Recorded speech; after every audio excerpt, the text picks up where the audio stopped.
LCU Lokesh cinematic universe. இந்த Lokesh cinematic யூனிவர்ஸில் first என்னென்ன மூவிஸ் இருக்குன்னு நம்ம பார்த்தோம்னா, ஃபஸ்ட்டு கைதி மூவி இருக்கும். அடுத்து வந்து பார்த்திங்கன்னா லியோ இருக்கும். அதுக்கடுத்து வந்து பார்த்திங்கன்னா விக்ரம் இருக்கும். இந்த மாதிரி ஃபஸ்ட்டு 3 படங்கள் வந்து பார்த்திங்கன்னா எல்சியூவில் அஃபீஷியலாக இருக்குது அப்படிங்கிறது நம்ம எல்லாத்துக்குமே தெரிஞ்ச விஷயம். அதுக்கப்புறம் என்னென்ன படங்கள் வரப்போகுது அப்படின்னு பார்த்திங்கன்னா, அவரே ஆல்ரெடி சொன்ன மாதிரி கைதி 2 ஒன்று இருக்கும், விக்ரம் இருக்கும், அதே மாதிரி வந்து பார்த்திங்கன்னா ரோலெட்ஸ் அப்படிங்கிற இன்னொரு கேரக்டர் மூவி இருக்கும். இந்த 3 மூவிஸ் வந்து அவர் எடுக்கிற மாதிரி பிளான் பண்ணியிருந்தாரு. அது மட்டும் இல்லாமல் இப்போ வந்து பார்த்திங்கன்னா இந்த லோகேஷ் சினிமாட்டிக் யூனிவர்ஸில் அஃபீஷியலாக ஜாயின் ஆகிற போகிற மூவி வந்து பார்த்திங்கன்னா பென்ஸ் அப்படிங்கிற இந்த படம்.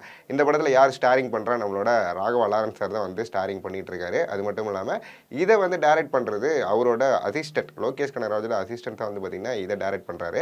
அது மட்டும் இல்லாமல் இந்த படத்துக்கு யார் மியூசிக் அப்படின்னு பார்த்திங்கன்னா நம்மளோட சாய் அபியான்கர் அவர் தான் வந்து பார்த்திங்கன்னா இந்த படத்துக்கு மியூசிக் போடுறாரு. ஸோ இந்த ஒரு 3 விஷயம் இருக்கிறதே வந்து பார்க்கும்பொழுது எனக்கு பென்ஸ் மேலே ஒரு பெரிய ஹைப் இருக்குது. அது மட்டும் இல்லாமல் அவர் லோகேஷும் வந்து பார்த்திங்கன்னா ஒரு சின்னதாக ஒரு ட்வீட் வந்து போட்டிருந்தாரு.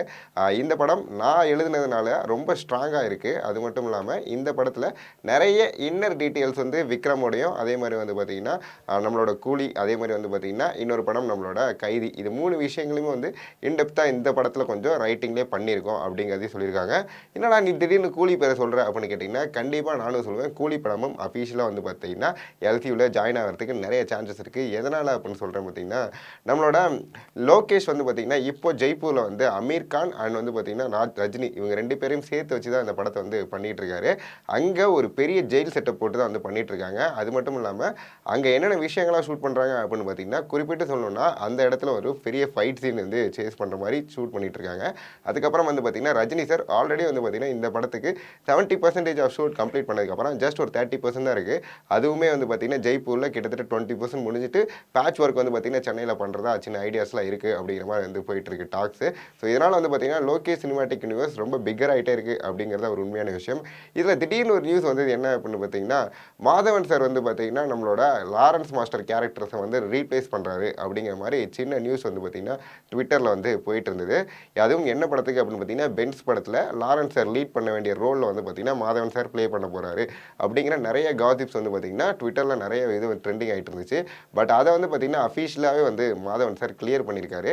என்ன சொல்லியிருக்காரு அப்படின்னு பார்த்தீங்கன்னா பென்ஸ் படத்தில் நான் இல்லை, இதில் எப்போவுமே சொல்கிற மாதிரி இவ்வளோ நாள் யார் லீட் பண்ணார்? ராகவா லாரன்ஸ் மாஸ்டர் தான் லீட் பண்ணாரு. அவர் தான் அந்த படத்தில் இருக்கார். இந்த மாதிரி வதந்திங்களை யாரும் ஸ்ப்ரெட் பண்ணாதீங்க, நான் இந்த பென்ஸ் படத்தில் இல்லவே இல்லை அப்படிங்கிறத அஃபீஷியலாக வந்து பார்த்தீங்கன்னா மாதவன் சார் ரொம்ப அழகாகவே கிளியர் பண்ணியிருந்தாரு. இந்த மாதிரி ஒரு விஷயத்தை வந்து ஒரு லீட் ஆக்டர் வந்து சொல்லணும்னு அவசியமே இல்லை. எப்போவுமே வந்து மௌனம் காத்துட்டே இருப்பாங்க. பட் இருந்தாலும் வந்து பார்த்தீங்கன்னா மாதவன் சார் ஓப்பன் டாக் வந்து இது சொன்னது வந்து பார்த்தீங்கன்னா எல்லாருமே கொஞ்சம் சந்தோஷமான ஒரு விஷயமாக தான் எடுத்துக்கிறாங்க. ஏன்னா அவர் இருக்க ஒரு ஸ்டேட்டுக்கு அவர் வந்து நம்ம இதையா சொல்லிட்டு நம்ம எதுக்கு இவங்களாம் கிளாரிட்டி பண்ணணும் அப்படிங்கிற மாதிரி நினைப்பாரு. பட் இருந்தாலும் வந்து பார்த்தீங்கன்னா அவர் அஃபீஷியலாகவே அது வந்து சொன்னது எல்லாருக்குமே ரொம்ப நல்ல விஷயமாக தான் இருக்குது அப்படிங்கிறது நம்மளால் சொல்ல முடியுது. அது மட்டும் இல்லாமல் இந்த லோகேஷ் சினிமாட்டிக் யூனிவர்ஸ் வந்து பார்த்தீங்கன்னா கெட்டிங் பிக்கர்னு சொன்னேன் பார்த்தீங்கன்னா அதுதான் கிட்டத்தட்ட வந்து இப்போவே 4 படங்கள் வந்து ஆல்ரெடி எடுத்துகிட்டு இருக்காங்க. அது மட்டும் இல்லாமல் பென்ஸ்னு ஒரு 5வது படம் வேறு போயிட்டு இருக்கு. அதுக்கப்புறம் இன்னொரு 3 படம் இருக்குங்கும் போது 8 படம் வந்து பார்த்தீங்கன்னா லோகேஷ் சினிமாட்டிக் யூனிவர்ஸில் இருக்குது. ஸோ ஆல்ரெடி நம்ம மார்வல் சினிமாட்டிக் யூனிவர்ஸ்லாம் கேள்விப்பட்டிருக்கோம். அதை வந்து ரொம்ப அழகாக ரொம்ப சூப்பராக வந்து நம்மளோட மார்வல்ஸ் எடுத்திருப்பாங்க. பட் அதே அளவுக்கு ரேஞ்சில் நம்ம இந்தியன் சினிமாவில் செம குவாலிட்டியாக வரப்போகுது அப்படின்னா கண்டிப்பாக லோகேஷ் சினிமாட்டிக் யூனிவர்ஸை நம்மளால் சொல்ல முடியும்.